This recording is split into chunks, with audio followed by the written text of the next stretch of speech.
Distingués invités, mesdames et messieurs, je suis honorée de participer à ce double événement, la commémoration de la Journée mondiale de la population et le lancement du rapport sur l'état de la population mondiale en 2023. Ce que veulent que les femmes et les filles a de l'importance. Le rapport 2023 sur l'état de la population de UNFPA démontre que lorsque les sociétés permettent aux femmes d'être autonomes et de disposer elles-mêmes de leur vie et de leur corps, elles et leurs familles s'épanouissent. Dans ce contexte, les messages clés de cette journée mondiale de la population résonnent de façon particulièrement pertinente. Permettez-moi d'en citer quelques-uns. Notre devoir collectif de faire progresser l'égalité des genres pour créer une société plus juste, plus digne et plus durable, aux possibilités infinies. Non seulement l'inégalité de genre est incorrecte, dangereuse, mais elle viole également les droits et les choix des femmes et des filles. Elle viole de leur futur. Les aspirations des femmes et des filles sont légitimes, nécessaires pour une société dynamique et prospère, et en toutes circonstances, ce que ce soit dans des contextes humanitaires, de développement et de la vie politique. Les progrès en matière d'égalité de genre nécessitent d'écouter et prendre en compte les désirs, les voix des femmes et des jeunes filles. Pour comprendre et pour prendre en compte leurs défis, établir des solutions pour faire face aux défis qu'elles font face et de leur permettre de réaliser leurs rêves et surtout leur potentiel. Bien trop souvent, les obstacles économiques liés au genre et les atteintes aux droits sexuels et reproductifs des femmes, notamment le manque d'accès aux contraceptifs, les empêchent de fonder les familles qu'elles veulent et représentant une violation de leur autonomie corporelle qui menace notre avenir mondial commun. Avec ce rapport sur l'état de la population 2023, les Nations Unies appellent les gouvernements du monde entier, y compris les autorités haïtiennes, à renforcer les droits des femmes et des filles et leur capacité à prendre des décisions, céder l'espace aussi, pour prendre des décisions à l'aide des lois et des politiques publiques pour garantir des communautés plus justes, intègres, stables et prospères. Mesdames et messieurs, les Nations Unies se tiennent depuis toujours au service des femmes et des filles du monde entier.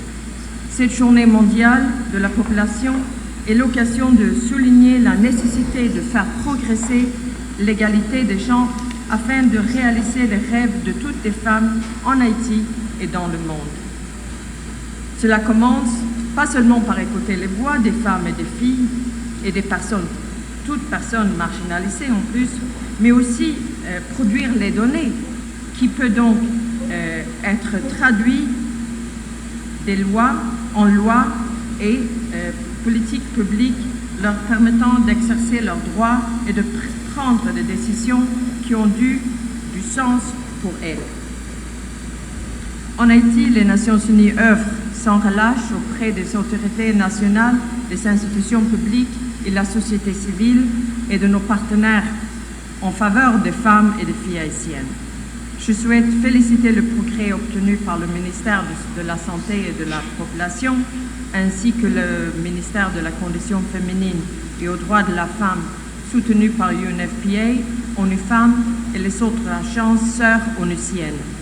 Ces progrès incluent la mise en place d'une double stratégie basée sur la planification familiale et la prise en charge des grossesses par du personnel qualifié, le développement du dernier plan stratégique santé de la reproduction 2019-2023 et le développement du plan national stratégique contre les violences faites aux femmes.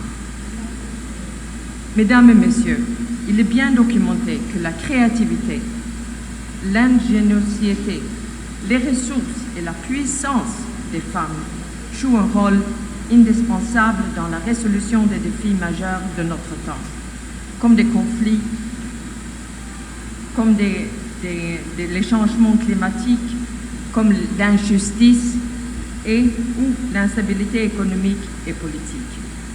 En Haïti, la paix sociale, la justice sociale et la stabilité politique passent nécessairement par une forte et significative participation des femmes haïtiennes à tous les niveaux. Aujourd'hui, je pousse un appel pour que, tous ensemble, nous investissions davantage dans l'égalité de genre pour investir ainsi dans notre avenir à toutes et tous. À l'occasion de la Journée mondiale de la population, ce 11 juillet, l'UNFPA plaide en faveur de la libération du pouvoir de l'égalité du genre. Il faut faire entendre les voix des femmes et des filles pour ouvrir les possibilités infinies de notre monde. La Journée mondiale de la population 2003 est une nouvelle occasion pour l'UNFPA et ses partenaires d'agir avec force dans le cadre de leur discours régulier sur les droits et les choix des personnes pour créer un monde plus juste. Les femmes et les filles représentent 49,7% de la population mondiale. Toutefois, leurs aspirations personnelles, familiales et professionnelles sont souvent ignorées dans les discours sur la démographie et leurs droits sont violés par les politiques démographiques. Il en résulte un monde qui exclut, marginalise et limite le potentiel de la moitié de la population mondiale. Ce problème nous empêcherait tous, pas uniquement les femmes et les filles, de vivre un avenir plus prospère, plus paisible et plus durable. Les inégalités du genre sont à l'origine de ce problème. Dans le monde, cette injustice omniprésente maintient les filles et les femmes hors de l'école, du marché du travail, du poste à haute responsabilité. Elle limite leur pouvoir d'action et leur capacité à prendre des décisions concernant leur santé et leur vie sexuelle et reproductive et les rend davantage vulnérables à la violence et aux pratiques néfastes, malheureusement aussi au décès en voulant donner une vie. Mais cela empêche surtout le monde de s'interroger et de se préoccuper de ce que veulent les femmes et les filles. Pourtant, leurs aspirations sont bien légitimes. C'est pour ça que l'UNFPA s'engage à leur côté. À l'occasion de la Journée mondiale de la population 2023, l'UNFPA souligne le besoin de faire progresser l'égalité du genre pour permettre aux 8 milliards de personnes de réaliser leurs rêves. Ce processus passe par l'écoute des voix des femmes et des filles et d'autres personnes marginalisées et par adoption des lois, des politiques qui les permettent d'exercer leurs droits et faire les choix qui leur sont laissés, qui ont du sens. C'est la condition pour que nous soyons en mesure de tirer parti du pouvoir détenu par la moitié de la population mondiale afin d'affronter les problèmes urgents de notre époque. Ce qui permettra à 8 milliards de personnes de vivre dans un monde diversifié, prospère, aux possibilités infinies. Quelques faits et chiffres sont à considérer. Dans le monde, plus de 40% des femmes ne peuvent pas prendre des décisions quant à leur santé sexuelle et reproductive et leurs droits en matière de procréation. Dans les pays à revenus faibles et intermédiaires, à peine une femme sur 4 voit ses aspirations en matière de fécondité respectées. Une femme meurt toutes les 2 minutes de complications liées à la grossesse et à l'accouchement, mais dans un contexte de conflit, il faut multiplier ces chiffres par 2. Près d'un tiers des femmes ont été victimes de violences sexuelles au sein soit du couple ou hors du couple. Les femmes représentent plus de 2 tiers des 800 millions de personnes analphabètes dans le monde. La lutte contre l'inégalité, contre les sexes est au cœur de tout le travail de l'UNFPA. Cette année, nous utiliserons de concert avec nos partenaires la Journée mondiale de la population comme point de départ pour revigorer les conversations et les efforts visant à donner aux femmes et aux filles les mêmes droits et choix dans un monde de 8 milliards. Je ne terminerai mes propos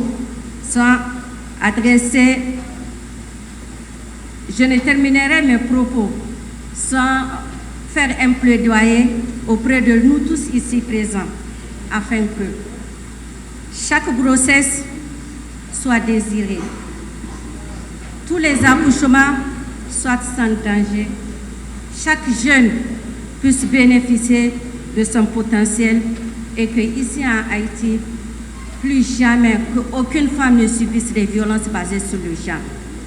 J'ai une pensée spéciale, empreinte de sympathie pour toutes les femmes, les filles de toutes les catégories sociales dont la vie a été éteinte par les gangs ou anéantie socialement, économiquement, ou qui, de manière générale, a voulu éteindre la lumière du savoir afin de réduire au silence notre élite et notre relève scientifique et intellectuelle et plonger notre pays dans les ténèbres de l'obscurantisme. J'ai également une pensée spéciale pour toutes celles et tous ceux que la situation sécuritaire du pays a contraint à des déplacements internes. Je crois fermement que la paix et la stabilité du pays est menacée et il n'y a pas de neutralité possible. Tout citoyen doit s'engager pour le défendre. Que dire quand nous sommes à des postes de responsabilité? Nous devons donc redoubler d'efforts pour rétablir la paix et la libre circulation. Nous devons être inventifs en mettant en place des institutions capables d'anticiper les enjeux et les défis qui conditionnent le développement de notre cher Haïti. Nous devons nous occuper des hommes et des femmes, des garçons et des filles, des jeunes et des personnes âgées du pays tout entier. Trop de personnes sont encore exposées à des discriminations, au harcèlement et à la violence. Négliger celles et ceux qui sont laissés pour compte nous porte préjudice. Mesdames, Messieurs, à ma prise de fonction comme secrétaire d'État à la population et au développement humain, la délicate tâche d'actualisation de la politique de population adoptée en juillet 2000 m'a été confiée. Je me suis attelé. Le bureau que je dirige, avec le soutien financier et technique du Fonds des Nations Unies pour la population, procède à la mise en place d'un groupe de travail en vue de sensibiliser tous les secteurs de la vie nationale à l'importance de la réalisation du 5e recensement général de la population et de l'habitat et parvenir à la révision et l'actualisation de la politique nationale de population. Cette démarche s'inscrit dans le cadre des désengagements adoptés par notre pays en novembre 2019 au sommet de Nairobi lors de la conférence internationale sur la population et le développement CIPD plus 25. Le 8e engagement portait en effet sur la conduite du 5e recensement en 2020 pour fournir des données statistiques désagrégées nécessaires pour le développement du pays et l'élaboration des politiques. Permettez ce rappel. Le recensement de la population et ou de l'habitation recouvre l'ensemble des opérations qui consistent à recueillir, à exploiter, à évaluer, à analyser et à diffuser des données démographiques, économiques et sociales concernant l'ensemble des personnes et des logements. Nations Unies 2007.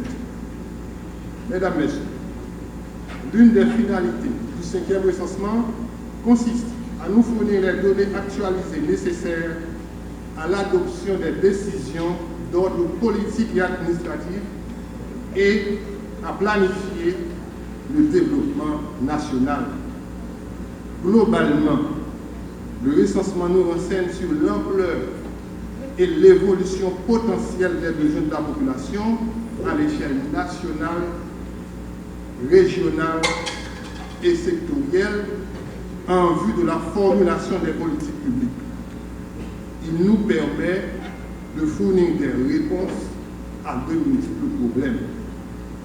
S'agissant de l'effectif de la population et de sa répartition spatiale, le nombre d'enseignements à former et à recruter, le nombre d'emplois à créer au profit des étudiants finissants des universités, l'identification des communes dépourvues d'infrastructures de base, la détermination du nombre d'hôpitaux, de logements et d'établissements scolaires, j'en passe. Au-delà des droits politiques et sociaux, le citoyen haïtien a droit aussi à une reconnaissance administrative et légale. Donc, nous avons l'impérieuse obligation et le devoir d'organiser ce recensement.